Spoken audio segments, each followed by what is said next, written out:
the suppression of the use of marijuana and of the forces lurking behind it are the most important jobs this department is now engaged in. In 1930, the records on marijuana in the Washington office of the Narcotics Division scarcely filled a small folder like this. Today, they fill cabinets. Welcome, ladies and gentlemen, Coloradians, and everyone that's smart enough to listen from the outside.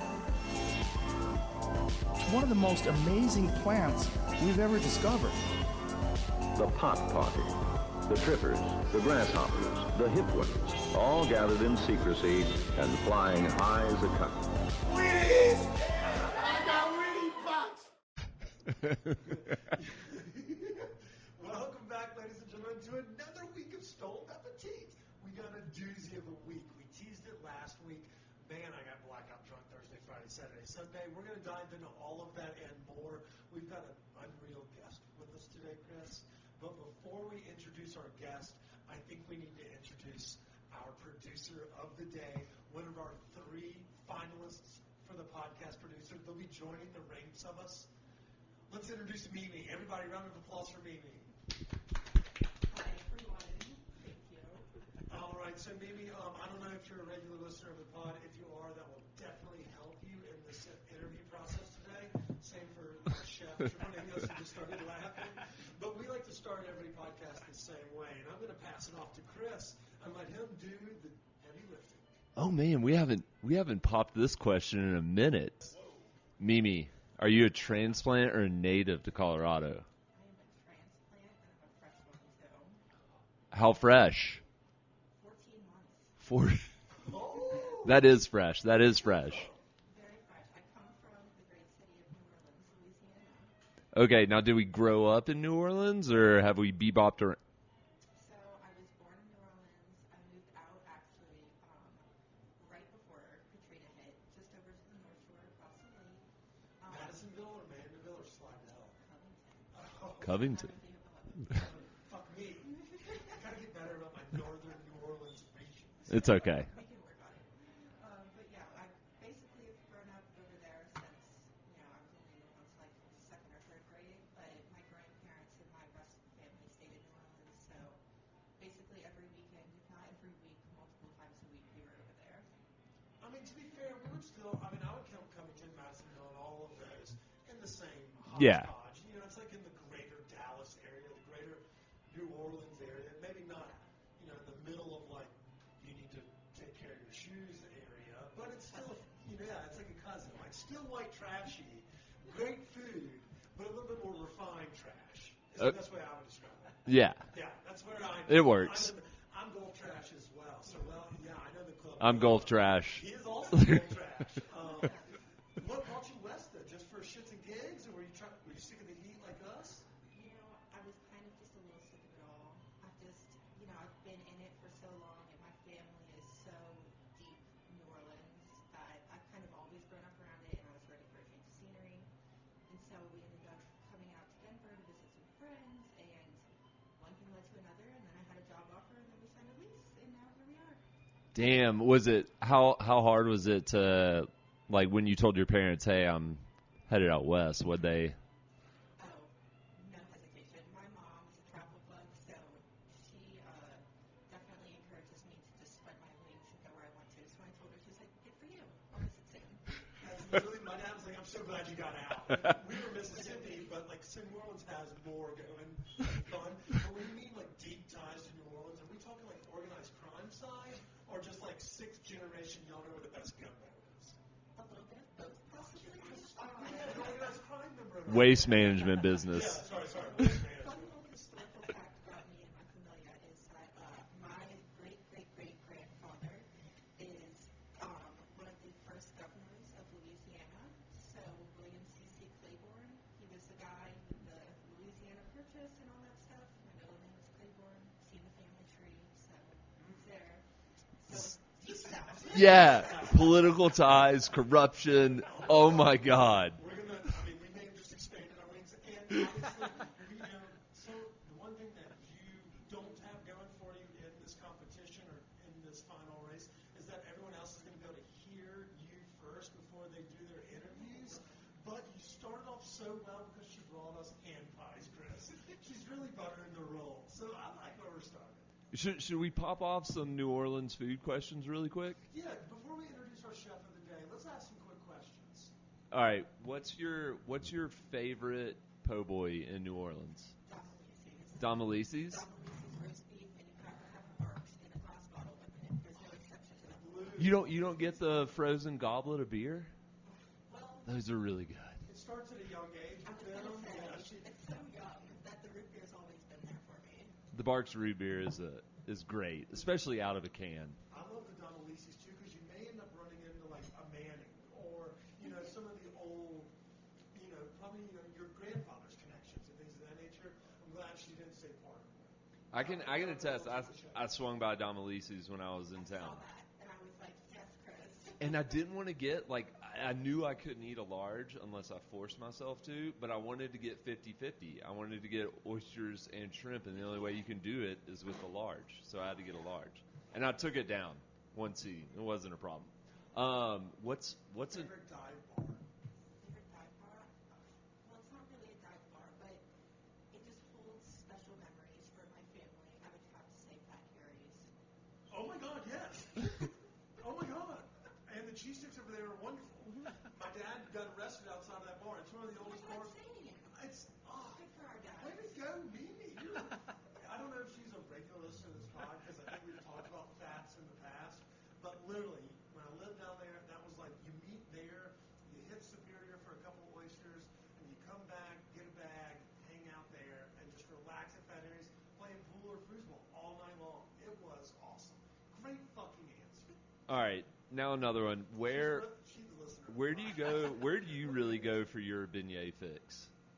I go to Cafe Du Monde. You do? It used to be Morning Fall when they had their location off of Causeway back in Metairie, but they don't have that location anymore. But you will catch me looking like a sewer rat at 3 o'clock in the morning at Cafe Du Monde, but head down, 100%. Covered in white powder. Absolutely. That's powdered sugar.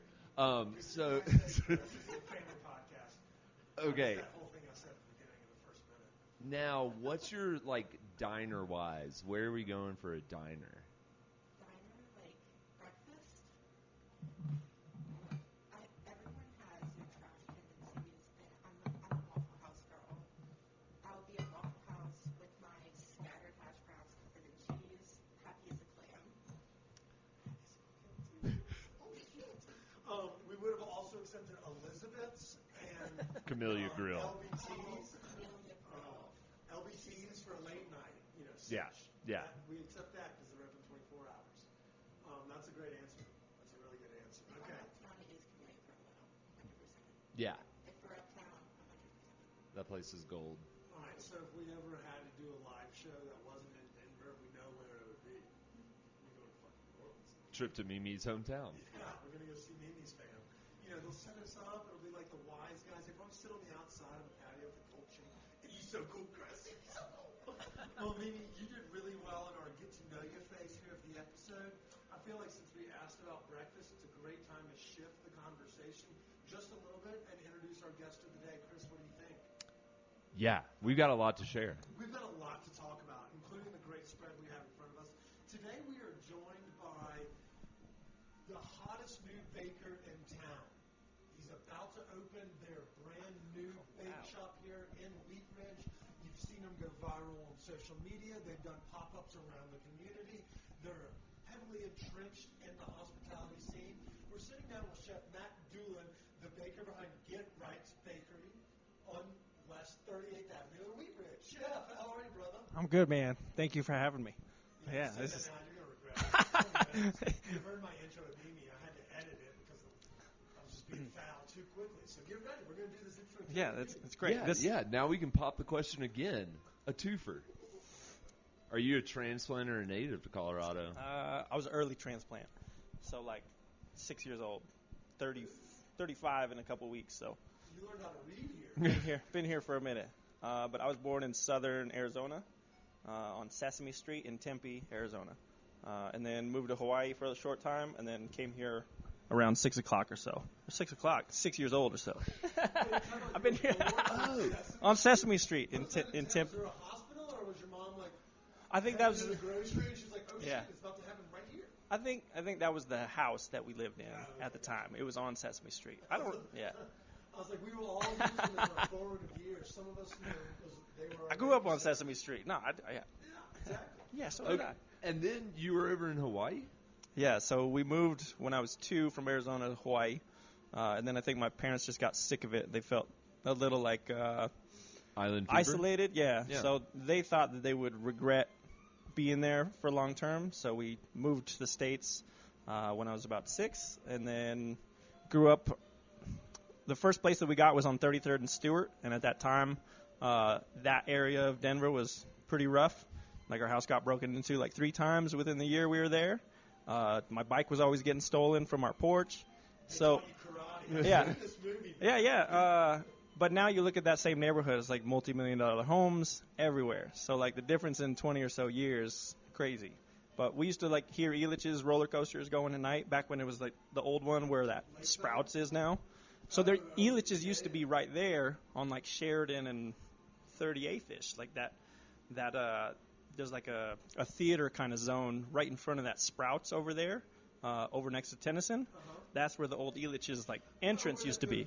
Yeah. Oh, that's so wild. that used to be the old Elitch's before it turned into Six Flags. So that got moved a long time ago, but it used to be a little spot in the neighborhood. You could hear the roller coasters at night. It was crazy. Different town. So that's where I grew up, is around that area. And then... Did y'all call it the north side? There was I don't know. At that time, being so young, there was no labels on it. I went to Edison Elementary, which is right down the street. I was an Eagle, and that was about as far as labels got.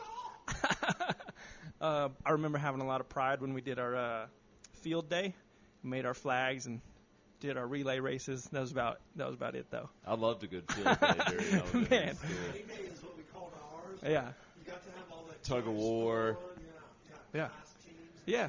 If only they still had something like that to bring the camaraderie back and, We just... call it college football. Actually, yeah. it's here in some of the political climate here in America these days. Well, it sounds like you have a lot of love and obviously, passion for your community or, the city in which you were raised in, and you can kind of fondly remember the olden days.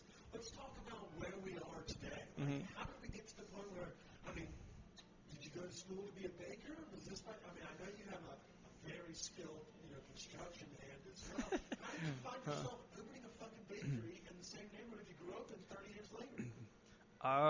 If I look back on it, I would never have guessed that this would be where I'd end up. What would you have guessed? Like porn, restaurant, something like that? When I was young, I wanted to be a pro football player. So grew up idolizing running backs. I wanted to be like Terrell Davis, Barry Sanders, Emmitt Smith, just basically all the guys that got like the 2,000 rushing yard seasons. So like that was like the highlight of my life. But I grew up as a bigger kid up until like 8th grade. That's when I stopped growing. But so growing up in football, I was always a lineman because I couldn't run the ball. And then finally got to like high school, got to be a fullback, got to kind of live out that dream a little bit. Well, Jane, But yeah, like once I passed 8th grade, like I stopped growing and everyone else started growing. So I went from big guy in middle school to little guy once we got to like sophomore year, and I started getting hurt. So I had a couple like scholarship opportunities for D2 schools, but I had nerve damage in my shoulder senior year. I had torn ACL and MCL in my sophomore year, so I was just getting beat up. Jesus, man, just hang it up. Yeah. So I did. Will Compton So to the disappointment of my football coaches in high school and just like letting that dream go, I pursued an art career. Yeah, so my football coaches were like, give me a painting, It's like that disappointing pat on the shoulder, and like, we'll see ya.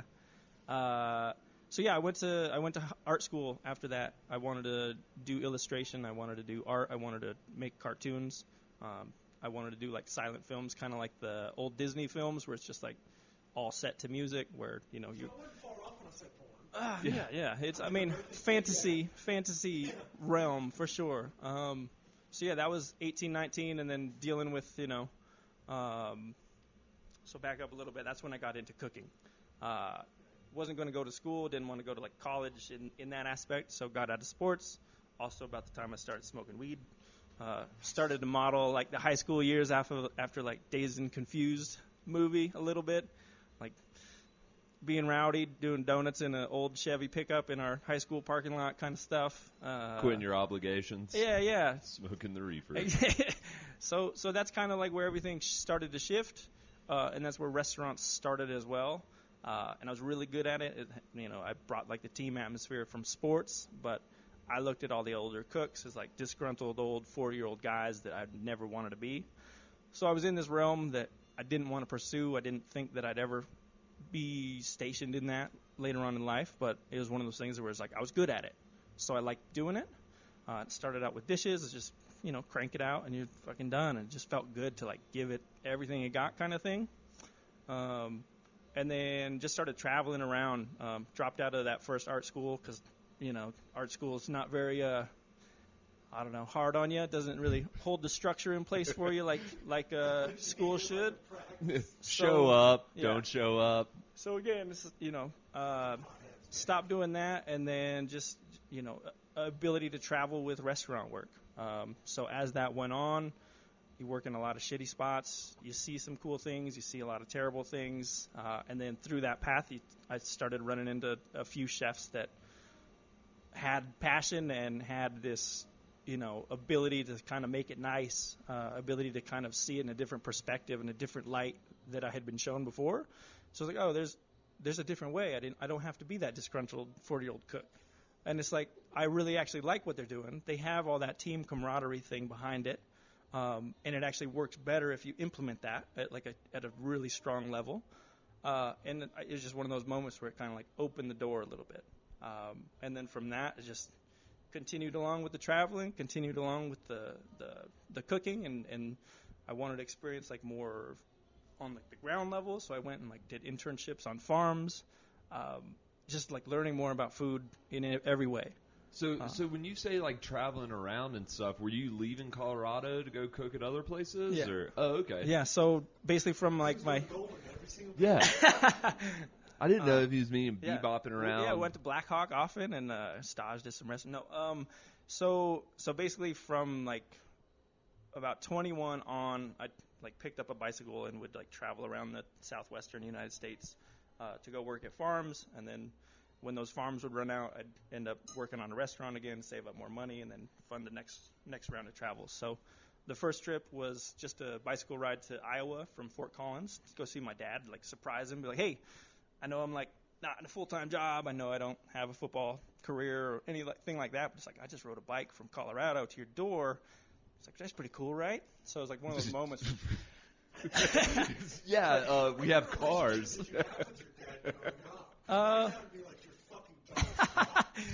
Yeah. It was great growing up.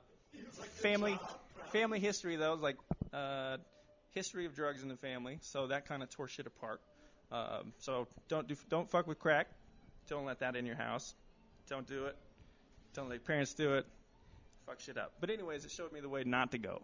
I could have went a totally different route, but instead you rode a bike. It was my choice to like switch shit up. I don't want to live that life. I saw how destructive it was, so it was like up to me to like fucking give it everything I had to pursue something and create a totally different life. And in order to like break that mold, it takes like exponential effort to just fucking shatter everything that was before. So that was my goal. Just let that last life kind of die away and then just rebuild from scratch. And so that's kind of what those journeys were. It's like every time like you travel around to a new spot, and each time you don't have to bring the previous reputation with you. You're a brand new person.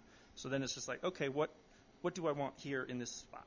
What's the real me? Like what me benefits this situation now in a way that's going to help propel me to the actual life that I want, the actual life that I had envisioned since I was a kid kind of thing. So I think it was just multiple situations like that throughout my life that led me to, a fucking super windy road. And then eventually, at some random restaurant, someone showed me the process of bread. And that was going to be a question. Yeah. When did the bread come into play? You're really good at bread. So bread was probably, like 10 years ago now from Alex Figura at Lower 48 at the time. So this was a restaurant that was like probably too ahead of its time. It was in the Ballpark neighborhood before Ballpark and Rhino really blew up. And they were trying to do like modern, like new American kind of food. Really fucking delicious stuff, but it just kind of wasn't right for Ballpark neighborhood. They wanted more happy hour shit, more burgers, more rooftop patios to just get plastered, and that whole yeah. So anyways, like, I wasn't super into it at the time, but Alex really was, and I think again it's like his passion kind of rubbed off over time. Like, you can see like how much he appreciates it, and then when you are around someone like that, all of a sudden I think that inspiration kind of like seeps into you a little bit, and you start to kind of just get a glimpse of what they're even after. And then for me, like, that was also the time when like getting into fine dining plate ups was something that I was interested in. I thought about working in like Michelin restaurants, going that route. But then having something like bread where it's just like everything that you do within the process is going to show itself in the final form. And so in cooking, you could kind of fuck up a few steps or mess up on a few steps and still cover it up with a nice garnish or with a nice sauce. And to most people, like, that's not going to be detected on the palate. You could scorch your sauce a little bit, take it out of the pan pretty early on, and you're not really going to tell.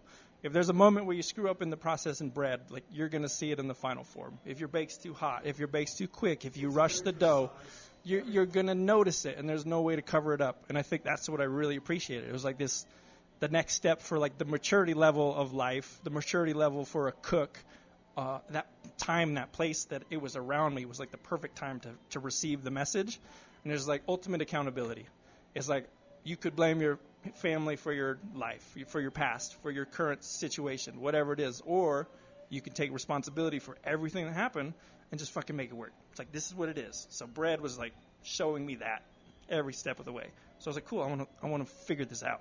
I want to learn this. I want to like learn those pieces to life, those lessons to life through this medium. And for a while, like, nerded out on it, got really into it, and just went really, really far into it at home until it got consistent enough to where I could do a couple bread programs. And I did that for a few restaurants out in Arizona, and then tried to go to San Francisco to basically run a bread program at Pinterest. I hated San Francisco. It's a great place to visit, terrible place to live, for me especially. That's what I have to say this to Mimi, as she's a producer of NOLA. But when folks ask me, that's kind of what I was like, it's great for 4 days. Like, get the fuck out of my It'll drive you up the wall. Yeah, people don't tell you that San Francisco streets smell like shit because there's homeless problems like crazy. Poop on the streets. Poop on the street, like physical poop, like actual poop. And should they just hand out like dog bags to humans there? No. So what they do is like weekly you'll see big water trucks, like with big old water jug things on the back of the truck, right? Gross. And they just spray the poop into like a dissolvable viscosity, so it just spreads out thin enough on the street that it gets off the sidewalk. And that's like when, like a dog. When he was saying that, I was thinking of like in school back in the day where they dump like the kitty litter on it and then they'll sweep it up. We just spread it so wide, there's poop in it. That's why that city's got so much. It's the highest pink eye population. It's San Francisco. But the food is delicious. Bourbon Street. Wait, say that again? It's better than whatever system New Orleans has for Bourbon Street. That's nearly so. And the worst part is if you spray something in New Orleans, like, odds are the water pumps aren't working that day, so the water just like hangs out. Right. And then like if you have a dog, you're like, yeah, don't bring it down here. Oh yeah. Oh, are you wearing open-toed shoes? Go back to your house. Yeah. I think a friend of ours, shout out to Amy, literally did that. She was like, yeah, don't wear open-toed shoes. I ruined my Birkenstocks. I was like, what the fuck?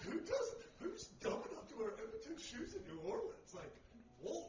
And San Francisco sounds like it may be in that cut as well. So with a couple more Michelin stars. You said bread program for Pinterest? Like the okay. Yeah, so Pinterest, basically just like any other big tech company, basically they have a kitchen staff to cater to their every whim, essentially.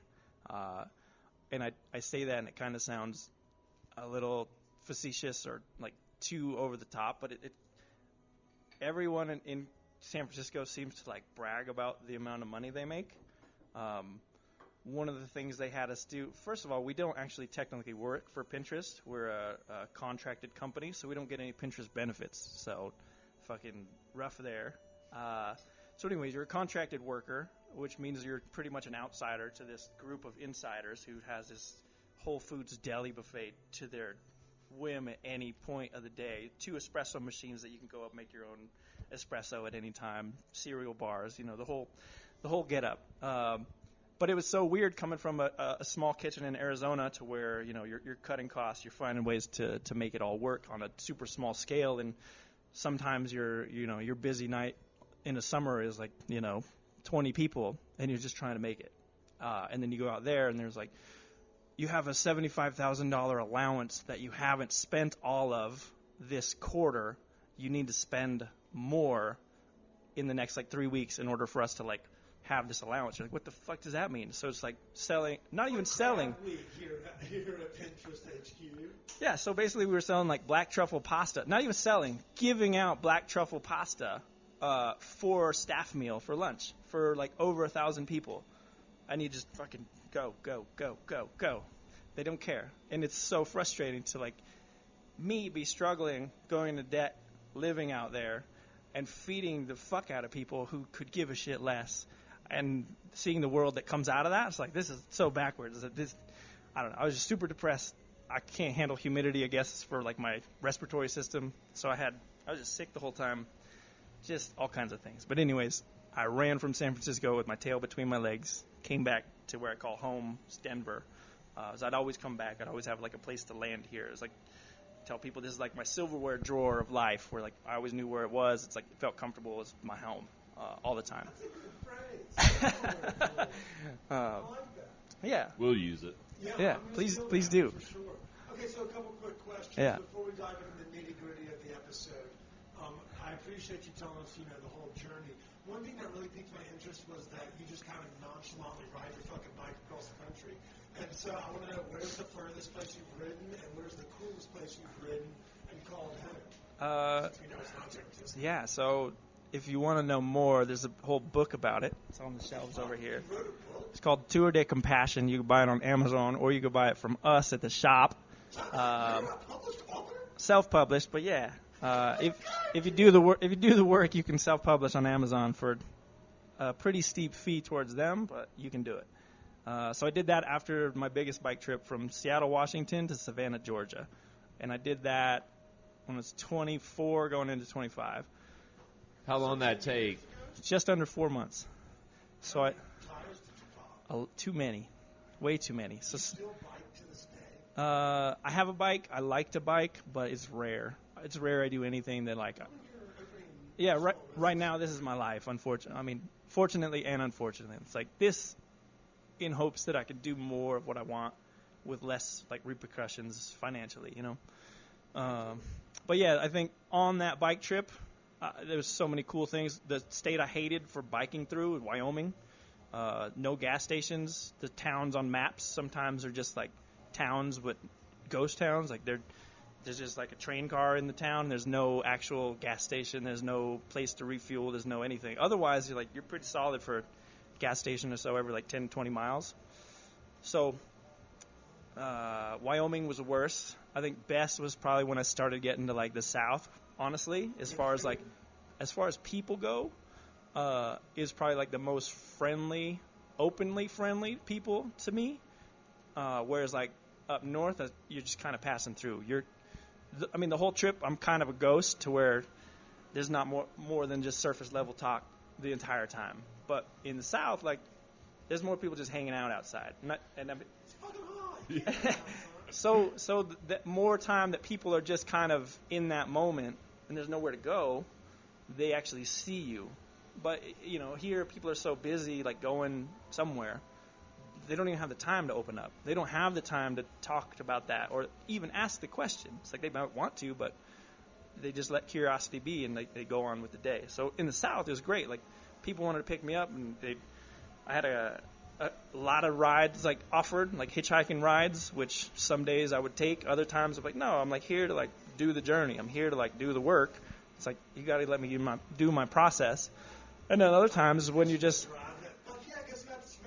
48 hours. Yeah. And so other times it's like when you want that experience, when you want that extra, whatever it is that you want in the day. It's like some days I just need some kind of social environment to like feel like I'm alive still. And so that'd be like, yeah, fucking give me a ride. I would love it. I'm only like 10 miles away from the hotel I was planning on getting, so please, let's go. And then sometimes they'd take me out to dinner, or they'd like give me the house and like let me sleep in their couch for a night. But I think Tennessee was probably my favorite, just because I got a flat tire. I called my mom and I was like, Mom, I just need you to tell me everything's gonna be all right. So my mom and dad bought me a cell phone, so I'd keep in touch. Otherwise, I wouldn't have had anything. So I just wanted to like be out there, and they're like, we don't like that. Just keep in touch. Call us every couple days. Like, just say you're all right. So I had the cell phone. It was like one of those days with lots of flat tires. Tennessee also doesn't have like a shoulder to bike on. There's no bike lanes in the South. People fucking honking at me the whole time. So super stressful. There's no spots to like pull over because everyone owns all the land. So you're like a property owner in land every spot on the side of the road. So it's like all this new variables that I had to deal with. So I had a bunch of pop tires, asked my mom if she could just tell me it's going to be all right. And then like 5 minutes later, this fucking guy in a pickup truck that has the word spray painted on his truck bed and the sides of his truck, born ready. And he just like screeches his tires like, hey, where you going? And I was like, I don't know, man, Pigeon Forge eventually, because I had a wedding that I was trying to make it to in October. And he's like, come on, man, hop in. And I was like, yeah, I'm having a problem with flat tires. And he's like, yeah, me too. And he's like, so basically he's riding on a patch on his back tire. So all of a sudden I think I'm getting helped. And then next thing you know, we're changing his tire like 3 or 4 times, going through town. He's like doing high-speed chases with his friends that he sees in town. They're all talking about like certain indictments that they all got coming out where certain ones are on it, certain ones aren't. And so basically I feel like I'm with like a fugitive or someone who's about to be on the lookout. And he's like inviting me to stay over for the night with him and his girlfriend. I'm like, no, I can't do that. He's telling me about his like rope swings. They're like 50 feet high in the tree. And then he like backs it up when he shows me the house. He's like, yeah, that's a rope swing. I was like, holy fuck, it's actually like 50 foot high. So this guy's fucking nuts. We go to Walmart to get an inner tube for me. And he's like, finds a price gun scanner and he's like scanning Walmart employees' faces. So many things. I thought he was going to steal from Walmart. We were going to just book it. And he was like, you see that sign painted on my truck? What's it say? And I was like, fucking born ready. And I was like, God damn it, dude. Like, please don't do anything. So I was just trying to ride it out. I figured like me battling him would only escalate things. Yep. So I'm just trying to be his buddy in it. And I appreciated the ride, but I knew I needed to get the fuck out before shit got too crazy. So I was just trying to get away. Eventually, we get to his house. I was like, you can just drop me off here. You stay here. Go back to your girlfriend. I'm just going to bike from here. So then found some forests and just set up a tent. And that was probably like one of the more fun experiences looking back on Tennessee. But then there was another night where I slept in some guy's field, and he murdered a cow in the middle of the night that just like wouldn't shut up. So it seemed like cow was fucked up in some way, and then nonstop mooing, and then 3 hours later, a trailer pulls up. That same cow is like much closer all of a sudden, and then shotgun, no more cow, truck drives off. Well, I'm glad you made it out alive. Dude, holy the shit. South was wild. Yeah. 6985 West 38th Avenue.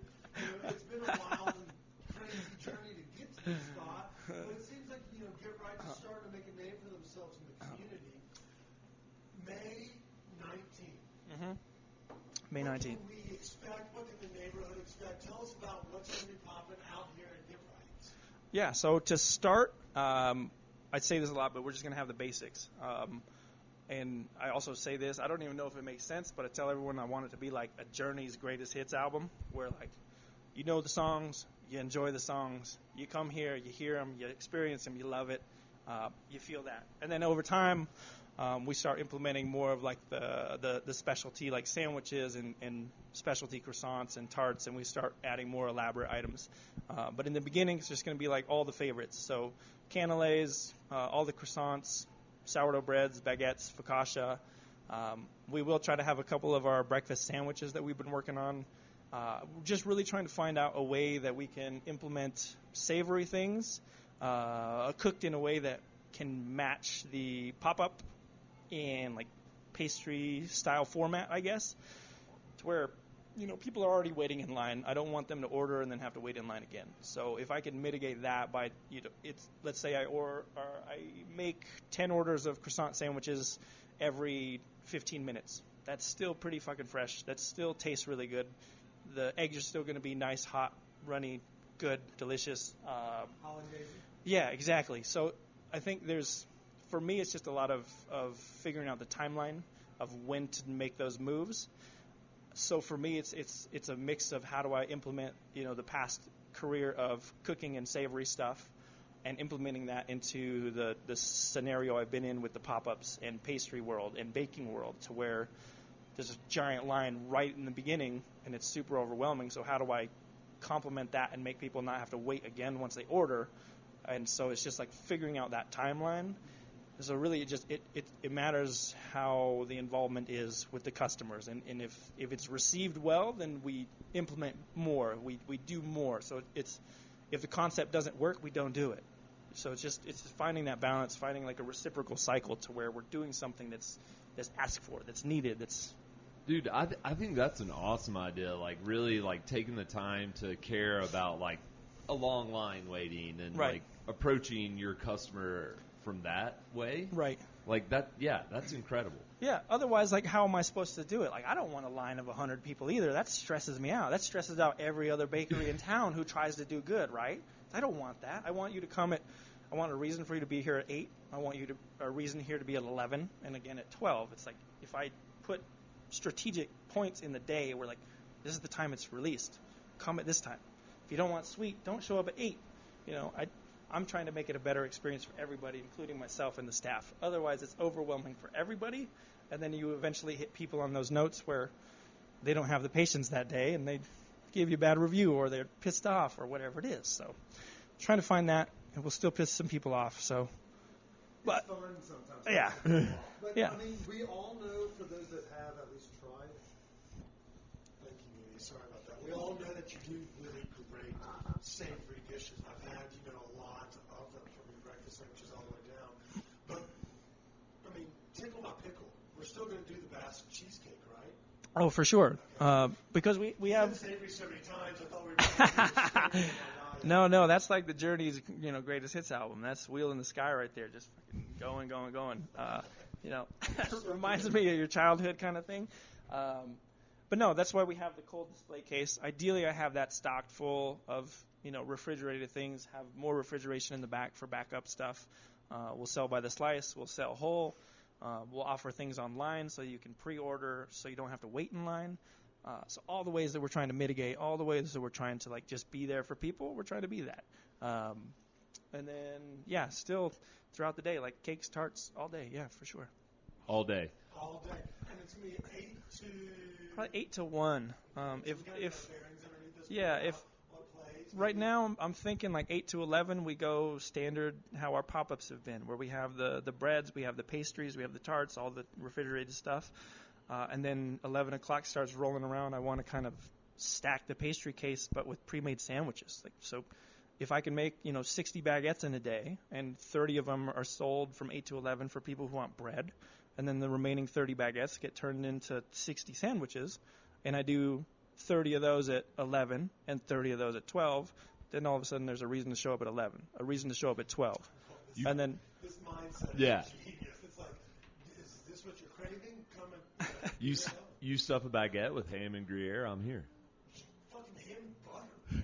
I mean, call me French. Yeah. I'm not a fighter. I'm an eater and a lover. And I think the cool thing on that aspect, too, is I think it's going to resonate with the cooks as well, because so many of us have worked in kitchens where we put up like 6 sandwiches on a menu, and then all of a sudden every day you prep for those 6 sandwiches.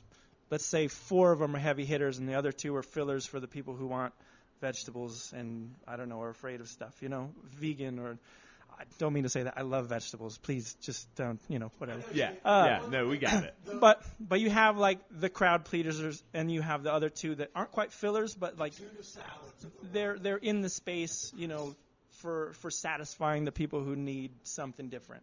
And so going this route without a menu at all, it's just like, look, this is what we have. If you want it, great. because it's just made. We don't have product that's sitting for like 3 or 4 days because we're like waiting for this sandwich to sell. So it's just like, look, this is what we have. This is what's best. This is what is in our produce, specials right now. Like, this is what's here right now. So I think we can maximize quality and flavor that way by not having a menu set.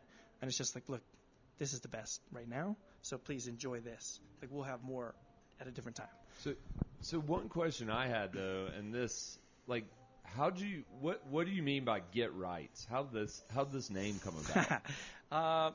So kind of around the time with the bike riding thing, Goody Get Right was essentially like my alias, my alter ego that was. So back to the drawing, I used to like the drawing and like the acid trip days, early 20s, darker time before the bike rides, where like that ego was dying, right? So Goody Get Right was this like hooded character that existed in these comic books, and like usually it was like end of the world kind of settings. I just turned 21. I didn't like going out and drinking at bars all the time. It just was a dead end kind of life, it felt like. So that character was showing me like fantasy experiences and more abstract art and situations, and so that was like the character that was helping me kind of navigate those dark times. It was giving me the light that I needed in the times where I was just fucked, and kind of like a knockoff of like the movie Life with Eddie Murphy and Martin Lawrence with Can't Get Right. So in a way, it's like that, but in the opposite. So Goody Get Right was like the righteous one, the one who's trying to do better, who's trying to live the righteous life, to do what is right kind of thing. So it was one of those. Duh. Why didn't you ask that? So that's when it developed, and then over time it just became a way for me to like not take situations so personally, because I could kind of view it as like a character persona that was happening to rather than myself. So kind of like that's the perspective of the book, is like through that character it allowed me to like be more open to certain experiences, whereas like I'm nervous or I'm scared and I don't want to experience that. But the other one is just like, dude, be open to it. It's like, figure it out, see what it is. And like the more that you would ride that story out, the more life would unfold and like lead you to this spot that you didn't think was even going to ever happen. So I think it kind of allowed for that step outside of like my personal comfort zone in the beginning, and then over time I liked it. And so I was like, I wanted the business, whatever it was, a cafe, ultimately when I was younger, I wanted the cafe to be a personal thing. And I didn't want to call it Dulin's or, something like that. I didn't want it to be, again, so me, so it's personal, but again, it's not. It's this other character who I can detach from. So it allows me to tiptoe in both realms, which I think gives me the upper hand, but still allows it to give you that personal feel of like, no, this is totally me. Everything about it. This is me. I mean, as far as name origin stories go. That's it's better than ours. Our story's not nearly as cool. Matt, I want to thank you so much for not only taking the time to invite us in, obviously try some of your dank snacks, but inviting us into your home and telling us your story. Yeah. I think our listeners are really going to appreciate it. You are a hell of a guest, but you're not out of the woods yet. And this episode, obviously, you heard the ads earlier, but we're in the home stretch. And our home stretch questions of the week are sponsored by our friends over at Ritual, Colorado. You're right here in Wheat Ridge. They're just right over there in Edgewater. Ritual, Colorado is a soon-to-be brick-and-mortar, but as of right now, digital-only vape shop. You can buy all of your rigs there. So whether you're looking for dry vapes, whether you're looking for bongs for the table, maybe you're looking for a nice, expensive piece to hang on a mantle, they've got something for every cannabis smoker. From puffcos down to one hitters, they've got something for everyone. You can go over to ritual-co. That's RITUAL, subtraction symbol, co.com. Yeah, people, I think, type in HYPHEN because we're not smart. I love the subtraction. Yeah, that's easy. Remind folks that's what a hyphen is. -co.com, and if you use promo code Stone Appetit, one word, you get free shipping. So you can be my mom. Hell, you can be my grandfather.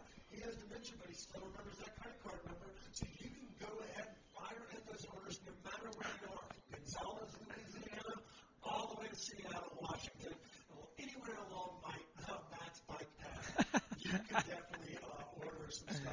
So check them out. All right, Matt, so that's the last ad read of the day, but it leads us up to the last question of the day. Chris, you do Bon Appetit. Question of the week. What's the question of the week Late this night week? snack? Yeah. So now that you're a baker, and then you probably have late night baking sessions. When you're get done with work, had a big day or whatever, what's your like late night go-to snack that's always there? Nowadays, that's a tricky one because at home our fridge is like empty now that we've moved out of that kitchen. So late night will probably be some of the snacks that my son has around. So he's 2. So right now he's got like these knockoff goldfish that are called bunnies, but they're just like little cheddar bunnies. So usually it'll be that. Those aren't knockoffs. That's Yeah. goldfish are the knockoffs. Well, anyways, they're called hops from our son. So I eat hops at times. Otherwise, I'll just have like little pieces of chocolate. If there's ice cream, it's done for, but that usually doesn't last long enough to be consistent. Same here. Yeah, Chris, when we used to live together, he would just eat my fucking ice cream. Like, he loves that shit. Y'all are like, Yeah, so like he would get a pint of ice cream and he would like eat some of it the first night, and then like 3 weeks later I would It's look still in there there? and it's still there, and I'm Yeah. like, nah, dude, he forgot about It's it. got to go at that point. Yeah. That's part of it. Yeah, you're good. Favorite ice cream flavor? I can't do like normal milk much lately, so I go towards Ben & Jerry's almond milk, and they have a peanut butter cookie one, which is pretty good. I think it's peanut butter and like fudge brownie mix, and it's good balance. You can't tell it's almond milk. It melts nice. All the things that I'm looking for in ice cream, it's there. So otherwise, cookie dough. If I had to go like just standard cookie dough. fuck yes, he's on team good taste. Chris is team like the savory sweets, your pistachios, your coffees, the things that we look for in serial killers. Chris has. Mimi, while we have you, what's your ice cream of choice? You know, it depends on the day, but I'm going to say probably about 99% of the time I for chocolate. But Just a basic Betty chocolate? Bluebell. Yeah, I knew that. It's Wisteria or bust. It has to be. Or if I can find a good pistachio, I'm going for a good pistachio.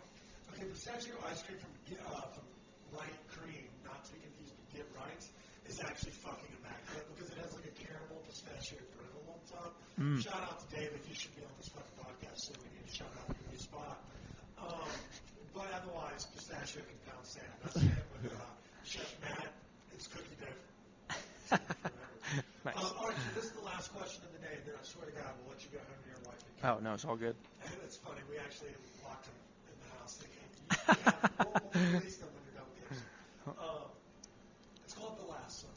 Mm-hmm. You get 3 people dead or alive, but they cannot be friends or family, to join you for the last night on Earth. Who do you want to sit with? And you can't say us 3 because we're friends with you.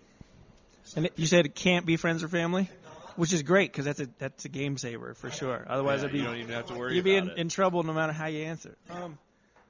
Yeah, I'd probably choose a bunch of like wacky old artists, just because I think it would just be, if it had to be, it would just be like a weird experience, right? You're end of the world. So Salvador Dali would be one of them. Did you do the exhibit here? Uh, Is that your jam, maybe? And that exhibit was amazing also. It's called Museum in Florida, and it's so good.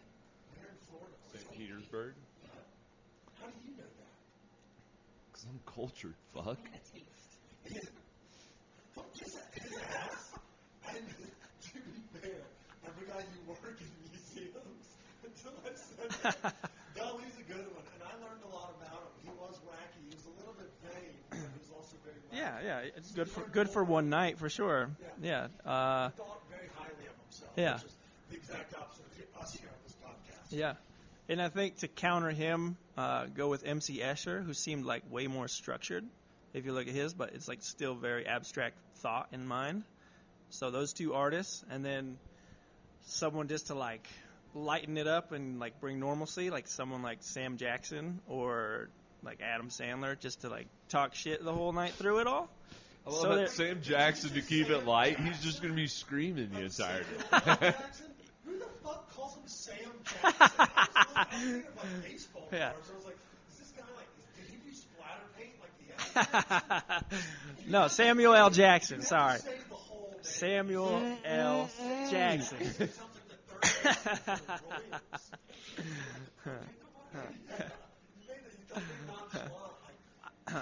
We're on a first name basis. All right, so a key part to this question is, what would you be eating?